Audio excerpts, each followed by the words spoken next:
आपके कड़े प्रयास आपको विशेष सफलता भी इस गोचर काल में दिलवा देंगे। आर्थिक दृष्टिकोण से तकलीफें नहीं आएंगी, पैसे वैसे की समस्या नहीं आएगी। जुबान जो है उसको बस संभाल के रखिएगा। जुबान से अच्छे दोस्त बनेंगे और जुबान से ही शत्रु पैदा होंगे।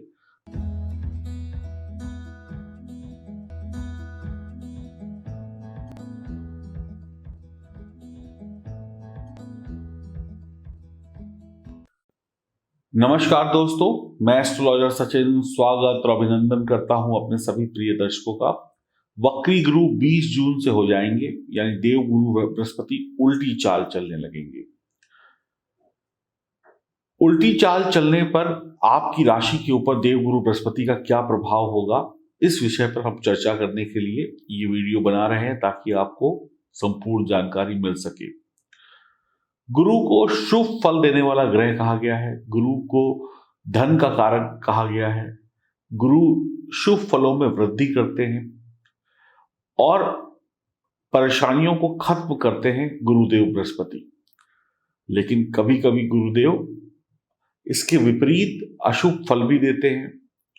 तो गुरु का वक्री होना क्या आपकी राशि के लिए बहुत अच्छा रहने वाला है, या अच्छा रहने वाला है, या खराब रहने वाला है? ये बहुत महत्वपूर्ण बात है जिसको हम आपको बताएंगे आपकी राशि के अनुसार। पंचांग के अनुसार देवगुरु बृहस्पति 20 जून 2021 दिन रविवार को वक्री हो जाएंगे। कुंभ राशि में गुरु जो है 14 सितंबर को मार्गी अवस्था में फिर से आ जाएंगे। देवगुरु बृहस्पति के पास 3 दृष्टियां होती हैं। दृष्टियां समझते हैं आप? जहां पर देवगुरु बृहस्पति बैठते हैं वहां से वो 3 भावों को देखते हैं। सभी ग्रहों को 7वीं दृष्टि मिली हुई होती है, लेकिन इनके पास 2 विशेष दृष्टियां होती हैं।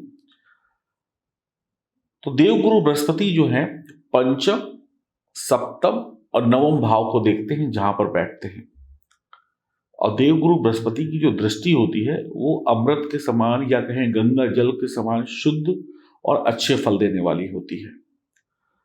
तो देवगुरु बृहस्पति जहां पर देखते हैं वहां पर अच्छे और शुभ परिणाम देते हैं, उस भाव में वृद्धि कर देते हैं।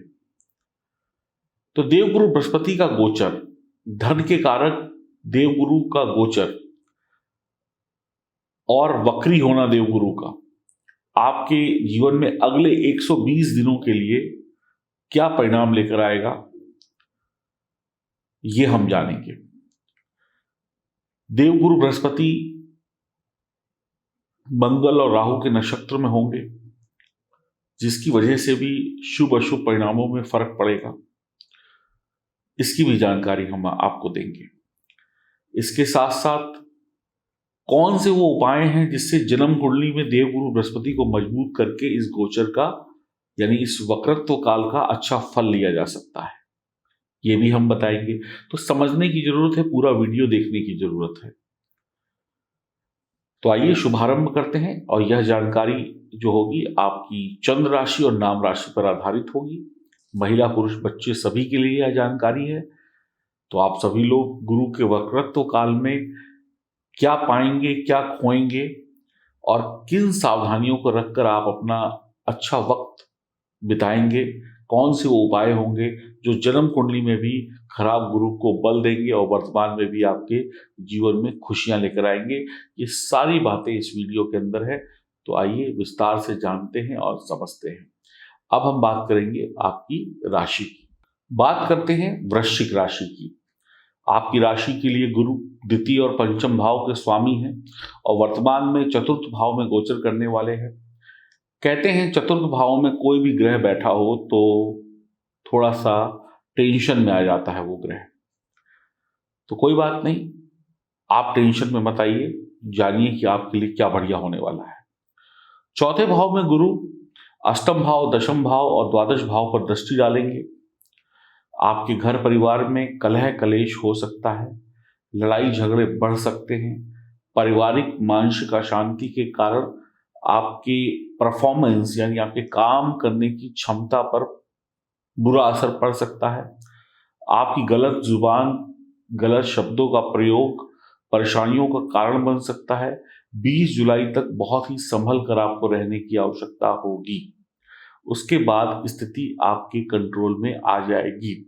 तो 20 जुलाई तक आपके घर के झगड़े, कलह, कलेश, टेंशनबाजी, इससे आपका कार्य, व्यापार और बच्चों की शिक्षा और बड़े बुजुर्गों की जो सेहत है उस पर बुरा असर पड़ेगा।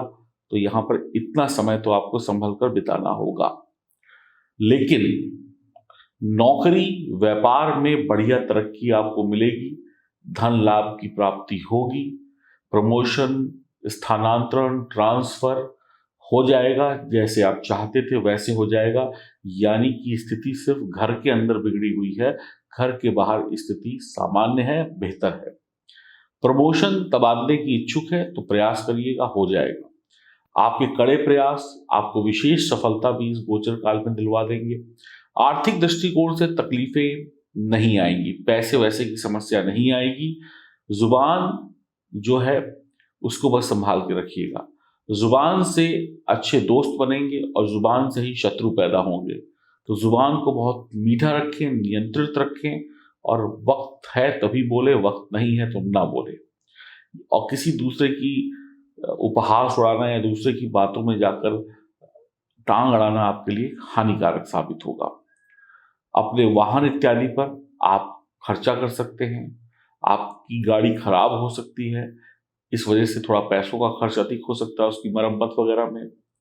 बीच बीच में मानसिक अशांतियां भी आएंगी। पिताजी से थोड़ा तनाव हो जाएगा। कोई दिल का तनाव नहीं होगा, लेकिन काम का तनाव होगा। उनके विचार कहेंगे कि आप ऐसा करो, आपका विचार कहेगा कि मैं वैसा करूंगा या करूंगी। तो थोड़ा सा वैचारिक मतभेद हो जाएगा, लेकिन दिल से कोई बैर नहीं होगा पिता से। राजनीतिक जीवन में बढ़िया सफलताएं आपको मिलने वाली हैं। जो भी लोग राजनीति से जुड़े हैं उनके लिए समय बेहतर है। तो वाहन का खर्च आपको थोड़ा परेशान कर सकता है, इसलिए थोड़ा ध्यान से इस खर्चे को करिएगा, सोच समझ के करिएगा। 20 जुलाई के बाद प्रॉपर्टी का सुख आपको मिलेगा, बहुत अच्छा सुख मिलेगा, प्रॉफिट पे जाएंगे आप, और वाहन नया भी खरीद सकते हैं। 20 जुलाई तक परिवार को संभालना होगा, बच्चों की पढ़ाई लिखाई बढ़िया रहने वाली है, भाई बहन से प्यार बढ़ेगा, धर्म कर्म में रुचि बढ़ेगी, शेयर मार्केट या लॉटरी में समझदारी से मुनाफा हो सकता है। मांगलिक या जरूरी कामों पर धन खर्च होगा, ऐसे कामों पर धन खर्च होगा जिस पर धन खर्च करके आपको पछतावा नहीं होगा, अच्छे कामों पर धन खर्च होगा। विवादित मामले, लड़ाई झगड़ों से आपको बचने की मैं सलाह दूंगा। कार्य क्षेत्र में आपकी दोस्ती यारी, रिश्तेदारी या मेहमान नवाजी आप बहुत अच्छी तरीके से करेंगे, दोस्ती यारी अच्छी निभाएंगे। कार्य क्षेत्र में बॉस और सहकर्मियों के साथ बढ़िया काम करेंगे। आप कुछ वक्त परिवार के साथ बिताना भी पसंद करेंगे। जैसे ही 20 जुलाई का वक्त बीतेगा, हो सकता है आप परिवार के साथ कहीं छुट्टी पे चले जाएं, 1-2 दिनों के लिए थोड़ा समय व्यतीत करें, थोड़ा रिलैक्स होने की कोशिश करें, माइंड फ्रेश करने की कोशिश करें। इसके लिए आप थोड़ा ऑफिस से या व्यापार से छुट्टी लेकर परिवार के साथ कहीं अच्छी जगह पर वक्त बिताने का सोच सकते हैं। चौथा भाव मन के सुकून का है, तो बस शांति से काम करिए, सही पॉजिटिव सोच के साथ काम करिए, अच्छा लाभ होगा। 20 जुलाई के बाद गुरु आपके जीवन में शानदार खुशियां दे देंगे। तो 20 जुलाई तक थोड़ा सा संभल कर रहने की आवश्यकता है। उपाय बताऊंगा, उन उपायों को करेंगे तो और बढ़िया होगा आपके साथ। बाकी कहीं कोई कष्ट है नहीं, बस थोड़ा सा संभल कर चलने की मैं सलाह दूंगा। देवगुरु बृहस्पति का वक्रत्व काल आपको वाहन, परिवार, इन सब का सुख 20 जुलाई के बाद दे रहा है। अगर गुरु बहुत मजबूत स्थिति पे है तो धन दौलत सुख दौड़ता चला आएगा, आपकी उम्मीद से 10 गुना ज्यादा आएगा। चौथा घर चंद्रमा का है, चंद्रमा से गुरु की मित्रता है, तो मजबूत हो जाएंगे। यहाँ पर गुरु वक्री होने के बावजूद भी अच्छे परिणाम देंगे आपको सरकार की तरफ से लाभ, मान सम्मान प्राप्त होगा, उम्र बढ़ती जाएगी, पैसा आता जाएगा। जैसे जैसे एक एक दिन इस वक्रत्व काल का बीतेगा, आप और सुख की तरफ बढ़ते चले जाएंगे। 20 जुलाई के बाद अविवाहित लोगों को अच्छा उत्तम जीवन साथी, संतान सुख भी प्राप्त होगा। अविवाहित लोगों के लिए बढ़िया है, संतान सुख की इच्छा है आपके लिए बढ़िया है। नया वाहन, घर का सुख मिलना है आपको, अगर आपकी जरूरत है तो मिल जाएगा। आप अपने चरित्र को बहुत अच्छा रखें, भगवान विष्णु की उपासना करें, माता पिता गुरुजन का सम्मान करें, अपनी वाणी को मीठा रखें, पीपल के पेड़ लगाएं या पीपल के वृक्ष को सींचें, पारिवारिक पुजारी का आशीर्वाद लें, घर के बड़ों की सेवा करें, बुजुर्गों का बात माने, उनकी आज्ञा का पालन करें, आपको अत्यधिक लाभ होगा। इन उपायों को करके आप देवगुरु बृहस्पति को अपने जन्म कुंडली में भी मजबूत कर सकते हैं और वक्रत्व काल के अशुभ प्रभावों को भी समाप्त करके बहुत बड़ी सफलता पा सकते हैं। तो आपकी राशि के लिए यह गोचर अच्छा कहा जाएगा। समय से मिलेगा, सब्र से मिलेगा, लेकिन बहुत कुछ मिलेगा। तो ये उपाय जरूर करिएगा। अब अगर हम बात करें कि आपकी जन्म कुंडली में गुरु की स्थिति खराब है या किसी अन्य ग्रह की स्थिति खराब है या अशुभ योग या दोष बन रहे हैं, तो क्या होगा? जाहिर सी बात है, अगर कुंडली बलवान नहीं है तो फिर परिणाम भी भविष्य में अच्छे नहीं मिलेंगे, चाहे किसी भी ग्रह का गोचर हो या युति हो या कुछ और घटना हो। तो सबसे पहले आपको अपनी जन्म कुंडली को सही करना है, और जन्म कुंडली को सही करने के लिए आपको दिए गए नंबर पर संपर्क करना है और अपनी कुंडली की जांच करवानी है। उसके बाद ही पता चलेगा आप क्या पा सकते हैं, क्या नहीं पा सकते। तो आप संपर्क कर सकते हैं दिए गए नंबर पर अपनी जन्म कुंडली को जांच कराने के लिए, और जीवन में कैसे कैसे आपका वक्त बीतेगा उस सब की भी जानकारी आपको मिल जाएगी आपकी जन्म कुंडली में। आप बस दिए गए नंबर पर कांटेक्ट करें। हरिओम, नमस्कार।